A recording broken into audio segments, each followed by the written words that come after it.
ಆತ್ಮೀಯ ವಿದ್ಯಾರ್ಥಿಗಳಿಗೆ ಹಾಗೂ ಪಾಲಕರಿಗೆ ಶುಭ ಸಾಯಂಕಾಲದ ವಂದನೆಗಳು. ಆತ್ಮೀಯ ವಿದ್ಯಾರ್ಥಿಗಳೇ, ನಾನು ಜ್ಞಾನದೇವಿಗೆ ನವೋದಯ ತರಬೇತಿ ಕೇಂದ್ರದಿಂದ ಮಾತಾಡ್ತಾ ಇರೋದು. ಈಗಾಗಲೇ ಹಿಂದಿನ ವಿಡಿಯೋದಲ್ಲಿ ತಿಳಿಸಿದಂತೆ ನಾನು ಇವತ್ತಿನ ಈ ಒಂದು ವಿಡಿಯೋದಲ್ಲಿ ನವೋದಯ ಗಣಿತಕ್ಕೆ ಸಂಬಂಧಪಟ್ಟಿರುವಂಥದ್ದು ನವೋದಯ ಸಿಲೆಬಸ್ಗೆ ಸಂಬಂಧಪಟ್ಟಿರುವಂತೆ ಮಾತಾಡ್ತಾ ಇದ್ದೇನೆ. ನಾವು ಹಿಂದಿನ ಒಂದು ಸಿಲೆಬಸ್ನಲ್ಲಿ ಮಾನಸಿಕ ಸಾಮರ್ಥ್ಯ ಅಂದರೆ ಮೆಂಟಲ್ ಎಬಿಲಿಟಿಯಲ್ಲಿ ಮೊದಲು ಒಟ್ಟು 10 ಭಾಗಗಳನ್ನು ನಾವು ನೋಡ್ತಾ ಇದ್ವಿ. ಆದರೆ ಈಗ ಇವತ್ತಿನ ಈ ಸಿಲೆಬಸ್ನಲ್ಲಿ ಒಟ್ಟು 5 ಭಾಗಗಳನ್ನು ತೆಗೆದುಹಾಕಿ ಒಟ್ಟು 5 ಭಾಗಗಳನ್ನು ಇಟ್ಟಿದ್ದಾರೆ. ಆ 5 ಭಾಗಗಳ ಬದಲಾಗಿ ಪರಿಸರ ಅಧ್ಯಯನ ಅಂದರೆ EVS ಅನ್ನುವಂಥ ವಿಷಯವನ್ನು ಸೇರ್ಪಡೆ ಮಾಡಿದ್ದಾರೆ. ಆದರೆ ಆತ್ಮೀಯ ವಿದ್ಯಾರ್ಥಿಗಳೇ, ಇವತ್ತಿನ ಈ ಒಂದು ವಿಡಿಯೋದಲ್ಲಿ ತೆಗೆದುಹಾಕಲಾದಂತಹ 5 ಚಾಪ್ಟರ್ಗಳು ಯಾವುವು ಎಂಬುದನ್ನು ನಾವು ನೋಡ್ತಾ ಹೋಗೋಣ. ಮೊದಲನೇದಾಗಿ ಭಿನ್ನತೆಯ ಪ್ರಶ್ನೆಗಳು ಅಂದರೆ ಈ ಚಾಪ್ಟರ್ಗೆ ಸಂಬಂಧಪಟ್ಟಿರುವಂಥ ಎಲ್ಲ ಒಂದು ಸಿಲೆಬಸನ್ನು ತೆಗೆದುಹಾಕಿದ್ದಾರೆ, ಅಂದರೆ ಭಿನ್ನತೆಯ ಪ್ರಶ್ನೆಗಳು.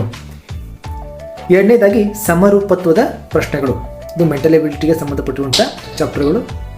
ಮೂರನೆಯ ಒಂದು ಸಿಲೆಬಸ್ನಲ್ಲಿ ಇರುವಂಥ ಚಾಪ್ಟರ್ ಸಂಬಂಧ ರೂಪದ ಅಥವಾ ಹೋಲಿಕೆಯ ಪ್ರಶ್ನೆಗಳು.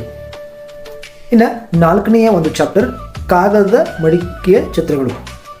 ಕಾಗದದ ಮಡಿಕೆ ಚಿತ್ರಗಳು ಅಥವಾ ನಾವು ಇಂಗ್ಲೀಷ್ನಲ್ಲಿ ಪೇಪರ್ ಫೋಲ್ಡಿಂಗ್ ಅಂತೇಳಿ ಕರಿತೀವಿ. ಅಂದರೆ ಕಾಗದವನ್ನು ಕತ್ತರಿಸಿ ಒಂದು ಆಕೃತಿಯನ್ನು ಕಂಡಿರುವಂಥ ಒಂದು ಚಾಪ್ಟರ್ ಇತ್ತು. ಇದನ್ನು ಕೂಡ ಇವತ್ತಿನ ಹೊಸ ಸಿಲೆಬಸ್ನಲ್ಲಿ ತೆಗೆದುಹಾಕಿದ್ದಾರೆ. ಇನ್ನು 5ನೇದಾಗಿ ಸ್ಥಳ ದೃಶ್ಯೀಕರಣ ಸ್ಪೇಸ್ ವಿಜುವಲೈಸೇಷನ್ ಅನ್ನುವಂಥ ಚಾಪ್ಟರ್ನ ಕೂಡ ಈಗ ತೆಗೆದುಹಾಕಿದ್ದಾರೆ. ಹಾಗಾದರೆ ಉಳಿದಿರುವಂಥ ಆ 5 ಚಾಪ್ಟರ್ಗಳು ಯಾವುದನ್ನು ನಾವು ಒಂದೊಂದಾಗಿ ನೋಡ್ತಾ ಹೋಗೋಣ. ಮೊದಲನೇ ಚಾಪ್ಟರ್ ಮಾದರಿಯನ್ನು ಪೂರ್ಣಗೊಳಿಸುವಂಥದ್ದು. ಇನ್ನು 2ನೇ ಚಾಪ್ಟರ್ ಕ್ರಮಬದ್ಧದ ಅಥವಾ ಸರಣಿ ಪ್ರಶ್ನೆಗಳು ಅಂಥೇಳಿ, ಕ್ರಮಬದ್ಧತೆ ಅಥವಾ ಸರಣಿಯ ಪ್ರಶ್ನೆಗಳು. 3ನೇದು ರೇಖಾಗಣಿತಾತ್ಮಕ ಚಿತ್ರ ಪೂರ್ಣಗೊಳಿಸುವುದು, ಕನ್ನಡಿಯ ಪ್ರತಿಬಿಂಬ. ಕೊನೆಯ ಒಂದು ಚಾಪ್ಟರ್ ಆಗಬೇಕು ಅಂದರೆ ಅಡಗಿರುವ ಚಿತ್ರವನ್ನು ಗುರುತಿಸುವುದು ಅಥವಾ ಎಂಬೆಡೆಡ್ ಫಿಗರ್ಸ್ ಅಂತೇಳಿ, ಅಂದರೆ ಅಡಗಿರುವಂಥ ಆಕೃತಿಯನ್ನು ಕಂಡುಹಿಡಿಯುವಂಥ ಒಂದು ಚಾಪ್ಟರ್. ಈ ರೀತಿ 5 ಚಾಪ್ಟರ್ಗಳನ್ನು ತೆಗೆದುಹಾಕಿ ಒಟ್ಟು 5 ಚಾಪ್ಟರ್ಗಳನ್ನು ಇಟ್ಟು ಅದರ ಬದಲಾಗಿ EVS ಅಥವಾ ಪರಿಸರ ಅಧ್ಯಯನವನ್ನು ಸೇರ್ಪಡೆ ಮಾಡಿದ್ದಾರೆ. ಆದರೆ ಮುಂದಿನ ಮಾಹಿತಿಗಾಗಿ ಏನಾದರೂ ಇದ್ದರೆ ಕಮೆಂಟ್ ಮಾಡಿ, ಮುಂದಿನ ವಿಡಿಯೋದಲ್ಲಿ ಆ ಒಂದು ಮಾಹಿತಿಯನ್ನು ತಿಳಿಸ್ಕೊಡ್ತಾ ಇದ್ದೇನೆ. ಧನ್ಯವಾದಗಳು.